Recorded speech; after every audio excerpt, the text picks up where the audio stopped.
recientemente se han expresado en diferentes medios de comunicación para dar respuesta a muchas personas que se han manifestado a través de las redes sociales, a través de manifestaciones, a las personas que están allá afuera que no cupieron, porque tenía que contar precisamente lo sucedido el fin de semana pasado en Noticias MBS.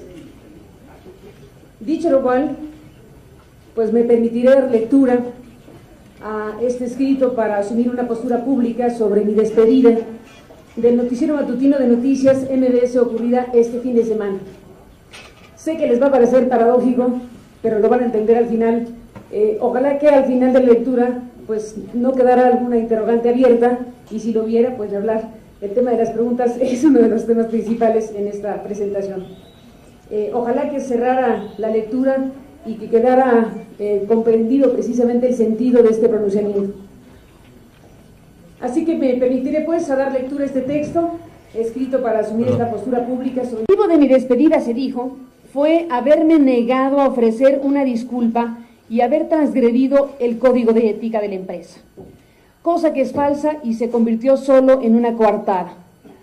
En este momento, no solo no rectifico, ni me disculpo porque no hay nada que disculpar, sino por el contrario, ratifico la pertinencia de que la Presidencia de la República se manifieste al respecto. Lamento sí personalmente que el presidente y su familia se hayan sentido ofendidos por el cuestionamiento. No hubo ni hay formulación de mi pregunta ninguna intención o ánimo de ofender. Lamento que ellos se hayan sentido ofendidos. Es claro que así ocurrió, pero aún así la pregunta sigue vigente.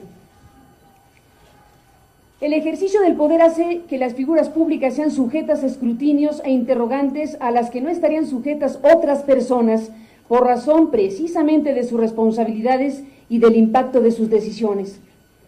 En una democracia, esto forma parte del juego. ¿No tuvo Bill Clinton que hablar de semen depositado en el vestido azul de una muchacha ante una audiencia de millones de personas? ¿No acaso el estado de salud de Dilma Rousseff fue motivo de debate público antes de llegar a ser la presidenta que es? ¿Acaso no son las francachelas y excesos de Silvio Berlusconi materia de debate nacional? ¿Por qué en México los empresarios de los medios pueden ser sometidos a presiones indebidas para que silencien a los comunicadores? ¿Por qué la sociedad mexicana se tiene que conformar con una sola visión de las cosas? ¿Por qué fatalmente tenemos que vivir con la existencia de un duopolio televisivo que no solo envilece las pantallas con programas denigrantes y nocivos como los de reciente estreno, sino que es ya en sí mismo un poder que ha dañado la vida democrática nacional?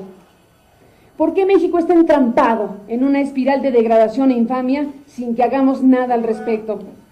¿Por qué, como dicen los firmantes de una de las cartas de protesta publicadas en estos días, seguimos dejándonos conducir de esta manera al país? ¿Qué clase de democracia es esta? Que por un comentario editorial que irritó al gobernante, se le corta la cabeza a quien opinó.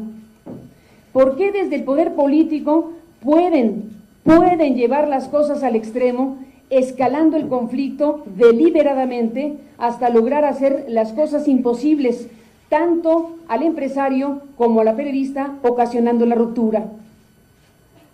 La pregunta es, ¿cómo es que pudieron elevar desde Los Pinos el grado de exigencia, pidiendo casi la humillación por un hecho absolutamente sobredimensionado? ¿Cómo es que un empresario a quien tenemos por decente lo llevaron a comportarse de esa manera? ¿Cómo pudieron lograr que se sintiera obligado a tal punto como para exigirme la lectura de una carta, obviamente no escrita por mí, en términos que me eran ajenos y por supuesto no empataban con lo que dictaba mi conciencia, para satisfacer la ira presidencial? Una exigencia de la lectura indigna de esta carta que quien me la formuló sabía de antemano que yo rechazaría.